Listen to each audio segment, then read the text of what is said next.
C'est bon? Bonjour, je m'appelle... Ah non. Salut, je m'appelle Adrián Corona et bienvenue à ma vidéo à propos de comment bouturer la plante pothos, qui est ici.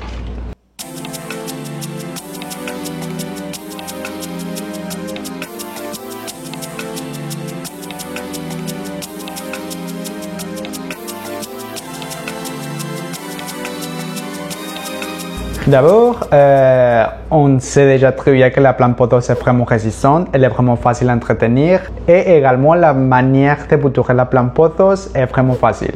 Donc, il y a plusieurs manières de bouturer la plante pothos. Moi, j'ai plus d'expérience avec le bouturage dans l'eau, qui est comme celui-là. Donc, pour commencer, il faut avoir, bien sûr, la plante mère, la plante pothos. Soit on l'a, soit on demande à un ami ou à quelqu'un qu'on connaît et qui nous aime bien. Donc, on a la plante, on doit utiliser des ciseaux ou quelque chose pour la couper et il faut que ça soit désinfecté. Donc, de préférence, si vous avez comme des ciseaux spéciaux pour la plante, vous pouvez utiliser ça. Et il faut couper, il y a plusieurs façons de couper aussi. Soit vous pouvez couper une longue tige et couper chaque nœud et comme ça, vous allez avoir plusieurs boutures.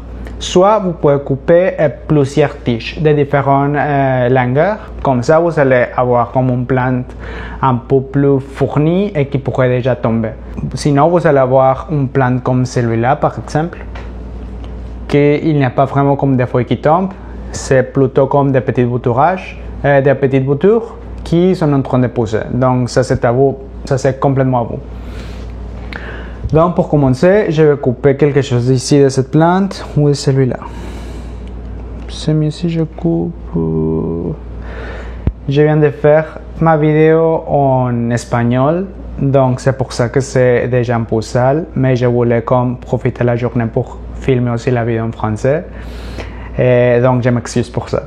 Et pour ma vidéo en espagnol, j'ai coupé la Marble Queen, donc je pense que je vais continuer à couper ça. Et dans quelques semaines, je vais mettre toutes les tiges dans la même plante. Comme ça, ça va être encore plus fourni.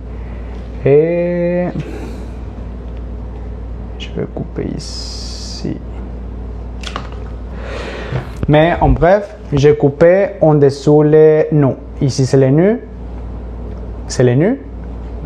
C'est les nœuds.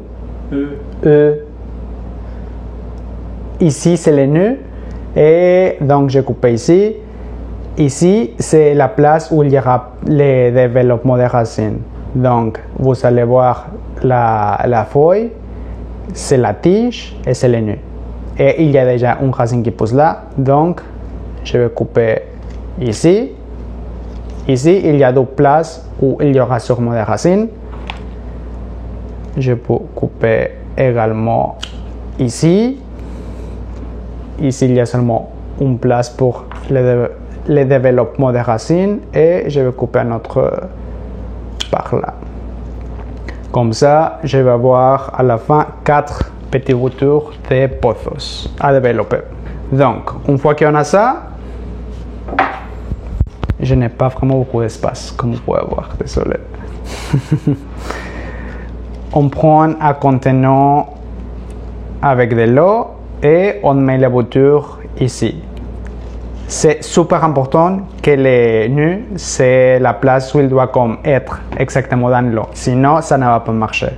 Et il faut essayer de ne pas mettre les feuilles parce que si on fait ça, les feuilles vont sûrement pourrir et on ne veut pas ça. Donc, c'est vraiment important de mettre seulement la partie avec les nœuds. C'est tellement très compliqué pour moi de dire nœuds. C'est pour ça que des fois, peut-être vous allez entendre une autre chose. Donc, je m'excuse. Mais, ok. Voilà, c'est comme ça que ça va marcher et toutes les parts sont dans l'eau. Donc, toutes les parties sont dans l'eau, c'est comme ça que ça va marcher. Et maintenant, on attend plusieurs semaines.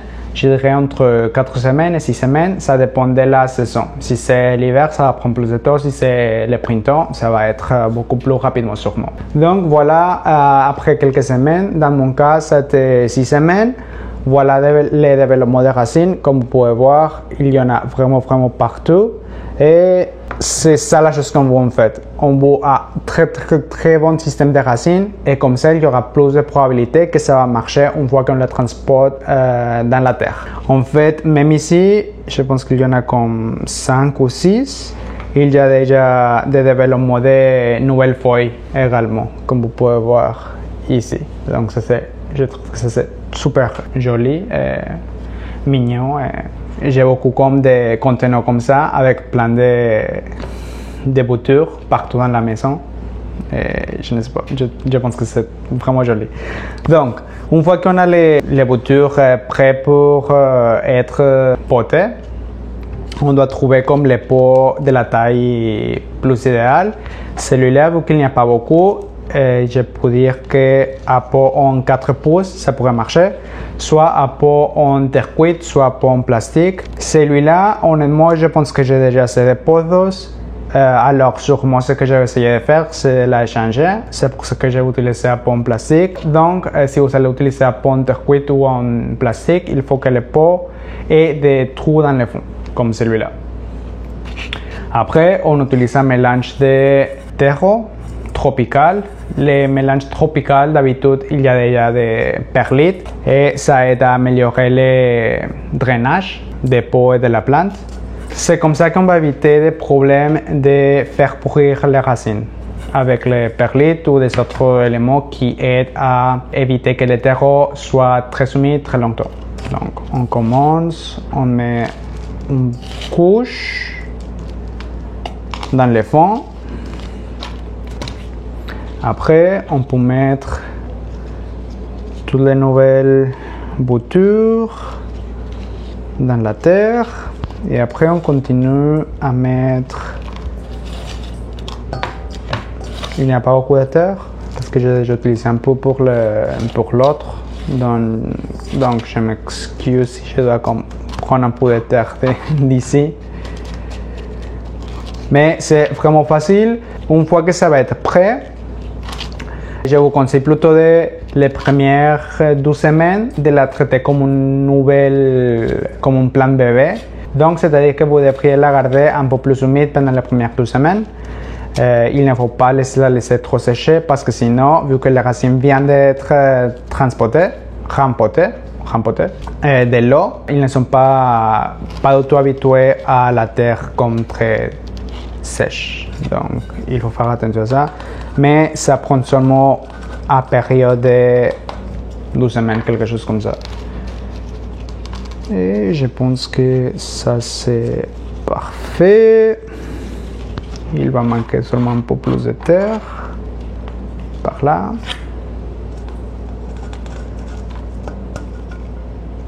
Par là. Et voilà. C'est comme ça qu'on fait le bouturage de la plante pothos. C'est vraiment facile, c'est vraiment simple. Il faut seulement avoir un peu de la patience. Et si vous aimez comme le bouturage, vous pouvez même le faire. Même si vous ne voulez pas comme avoir plus de plantes, vous pouvez le faire. Et après un mois ou un mois et demi, vous pouvez utiliser les nouvelles plantes pour essayer de les échanger contre des plantes que vous n'avez pas. Donc c'est ça la chose que j'essaie de faire. Et on va voir ce que je peux échanger contre ma nouvelle plante pothos qui est ici. Donc c'est vraiment facile, je trouve que c'est très joli. Vous pouvez la donner à vos amis, vous pouvez l'échanger comme je vous ai déjà dit, vous pouvez la garder, vous pouvez faire plein de choses avec un nouvel bébé de l'amour comme celui-là. Et ouais, donc je pense que ça c'est tout à propos de comment bouturer une plante pothos. Merci beaucoup de regarder la vidéo, merci beaucoup de vous abonner à mon Instagram qui est Commercial Advamp. Merci beaucoup aussi de liker la vidéo, de laisser vos commentaires dans la vidéo, etc. Et j'apprécie vraiment beaucoup ça, donc je vous remercie beaucoup et à la prochaine. Et désolé pour mes mains qui sont très sales, mais à la prochaine.